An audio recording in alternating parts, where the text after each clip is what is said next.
Welcome back to another episode of Winging It Down Under. In this one, Steve's going to talk to you about one of his favourite topics.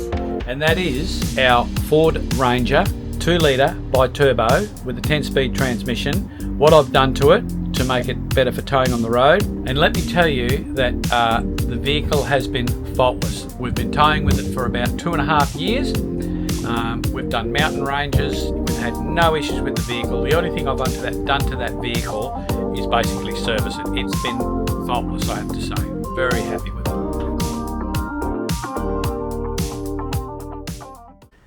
it. Okay, welcome to another episode.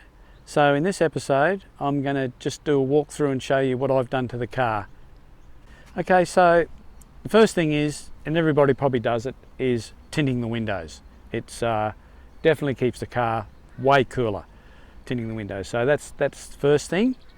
So the second thing I've done, or one of the other things I've done, is these mirrors. They're MSA mirrors, and these are the best thing out. Look at that. They never move. If a truck goes past, they don't get blown in, they don't move, they don't wobble. They're all controlled electrically inside, and when you're not using the Caravan, you don't have to take them off, just roll them in, they're back to normal again. So they are a great helper on the road. Okay, so also the Snorkel. I've got the Snorkel fitted, and I didn't do it because I want to go doing creek crossings up to the windscreen or anything like that. Basically, having a snorkel on just helps to get cooler air into your airbox. It's a little bit above the dust and stuff, which gets generated down under the bonnet and stuff when you're travelling. So that's the main reason I put that on. Airflow, better airflow, cooler airflow, and it's a little bit further up out of the dust. So next thing I did while we're here is I changed the tyres, obviously. So these are Yokohamas. They're Geolanders, and you can have a look on the tread here. These tyres have done about 40 to 45,000 Ks towing the Caravan, and seriously, they're so good. They're not heel and towing, they're not wearing one side or the other. They've been really good tyres. I'm really happy with them. So also, I haven't actually tried it yet, but when I bought the Sunseeker van, they did say that the Ford wheels will fit the Caravan. So we only have one spare on the Caravan, but according to Sunseeker, it's the same wheel assembly as the Ford Ranger. So basically, these wheels should go on the van, and the van wheels should go on here.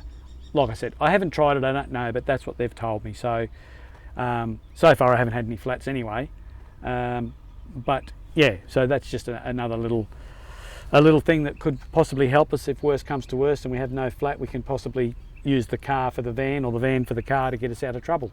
Also, I got proper tow points put on the vehicle, so that if I do have to get towed out, you need proper tow points to be able to get towed out, because there's nothing really on these vehicles that comes standard, unless you buy one that's got all those extras fitted to it new. But on a standard vehicle, you don't have proper tow points. They're just tie down points. They're not really tow points. So I've got those fitted.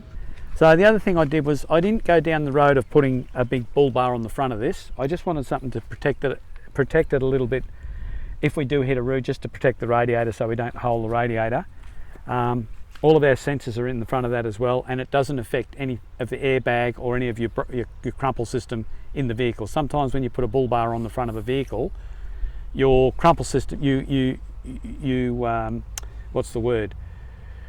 compromise your crumple system in the vehicle. So not always, but sometimes. So I just thought I'm not going to go down that road. And plus weight, this is way lighter than a bull bar.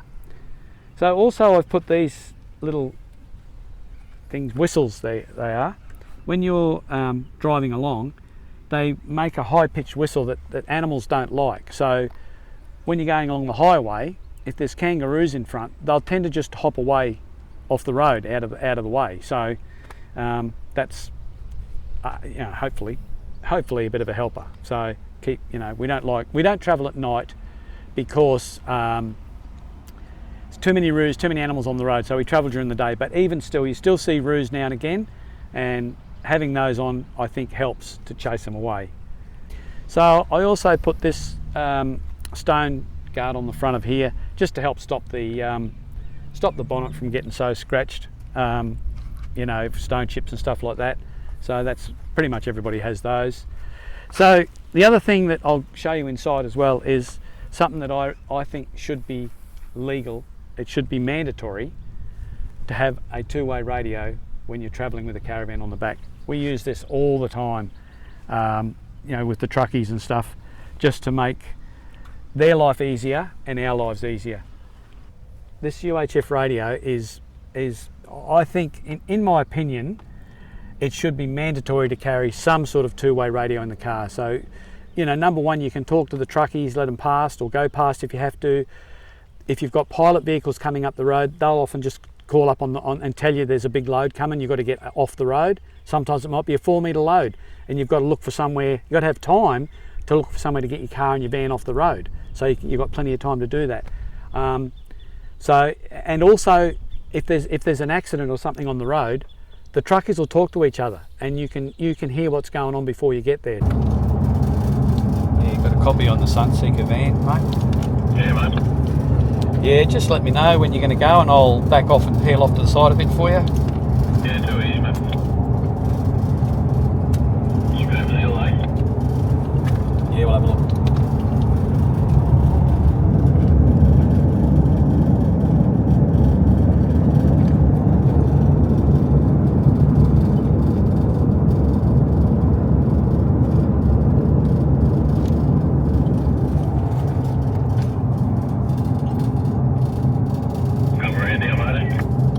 Go for it.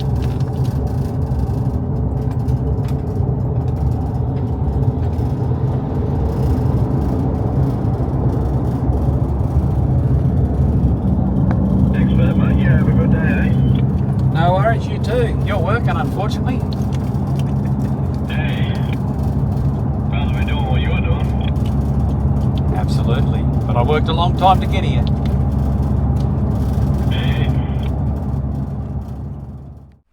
So I chose not to have a canopy on the back because I've had canopies on a few of my vehicles, and for me they were a pain in the backside to get in and out of. You know, with this I've got my little step ladder and I can just get everything I want out of here.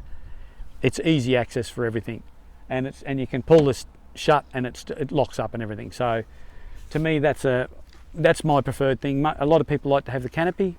It's choice, you know, your choice. This is obviously the stone stomper, the front part of the stone stomper on there. Now, in the vehicle, I've taken the back seats out of the car. So it just gives me room to put a whole lot more stuff in there. We don't have anyone sitting in the back seats anyway. So I've taken the back seats out and I've got cleaning chemicals and oils and spare blah, blah, blah sitting in that container in there. And then all my tarps and stuff are in this one here and my leads and stuff. So it just gave us a lot more storage in the vehicle. We've got all this storage here and we've got that storage in the back there. So that's why I took this. And plus, I think the seats weighed over 20 kilos by the time I took them out, probably 25, 30 kilos, the whole lot of the seats, the back and the bottom.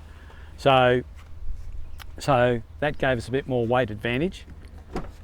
Now in the front here, I have got a scan gauge 3.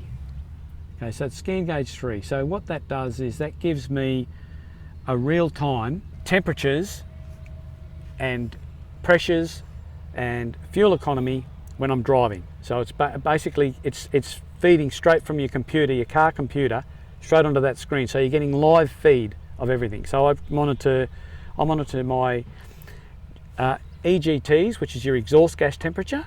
I monitor the engine oil fluid. I monitor the water fluid. I monitor the transmission fluid, and I also monitor the torque converter slippage. I monitor the fuel consumption, so I can, you know, we can be driving along and I can tell if we're going up a really slight hill because the fuel economy will start going down. So it's real-time footage. So that to me is a good thing. The other thing that you can do with that is if you have an error code and you go into limp mode, you can go into that and it will read your computer and give you a code number for that error code. And if you can't work out what it is yourself, you can always ring the dealership, tell them what the code is coming up, and they can instruct you on what that code is. But I'm pretty sure that this will actually tell you what that code is. Okay, so the next thing is I've put an EVC on here, which is a throttle controller. That makes a big difference to your power. It's a really good addition. Like, I didn't have it for a couple of years, and a few people said to me, oh, you got to put one on, you got to put one on. And eventually I broke and said, right, I'll put one on. And the difference it made was phenomenal, like phenomenal. On this vehicle anyway, it made a huge difference. So that's a good thing. Also, I have put the tyre monitor gauge for the Caravan tyres. So I can just keep it, I can monitor those and see what's happening all the time. Then up here we've got the Safety Dave camera, which is obviously your camera on the back of the Caravan, so I can see who's behind me. Now this little button right here, little light here, that is for my water separator. So if I get water in the fuel, instead of it going into my fuel filter, it'll go through the first filter, which is a water separator, and once a certain amount of water gets into the bottom of that bowl, it will set that alarm off. I can just stop, loosen the bottom of the bowl, there's a drain gauge there, just let the drain gauge go, let the water out of the bottom of it, tighten it back up, start up, away you go. You've done no damage to your engine. No water's gone into your main filter, no water's gone into your injectors or your pump or anything else and caused big dollars worth of damage. So to me, I think that's worth it. And I can show you where I fitted that under the bonnet. Okay, so over here is where I've put a catch can on as well to help stop all the carbonisation in your engine. So that's a catch can right there, and then that's the fuel separator right there. It's tucked in. There's not a lot of room under here, but they got it in where they could, and I can reach it from. That's it down here, right there. That's the water separator and the fuel filter. So all your fuel and everything goes through that before it even gets into your main filter. So it siphons most of the crap out before it even gets to your main filter. And like I said before, you can just I can get under the car, reach up with my arm and just undo the bottom and let it drain out. That's probably about it for under here. Okay, also I've fitted airbags to the back of this. I haven't done any other suspension upgrades or anything else, and it doesn't seem to need it at all. All I did was put airbags on the back, and I only usually run about 10 or 12 pounds in them. They don't need much. I've just put them on there because I thought we might need to have more heavier springs in the back, but these things are pretty heavy anyway from the start, these Fords. So anyway, so I put airbags on the back, and I'm happy with that, because the other thing they're good for is if we pull up for an overnighter and the van's a little bit low or a little bit high, whatever, I can either pump these up or let them down to save unhooking the van and get the van level. So I think they're good. Well, that's it for this episode. If you've got any questions about our car or our Caravan setup, just leave it in the comments box and I'll get back to you. I love talking about all that sort of stuff anyhow. Once again, thanks for watching. If you liked it, hit that like button, and if you haven't already subscribed, please consider doing so, because that's going to help our channel grow. Well, happy travels, and hopefully we'll see you in the next one.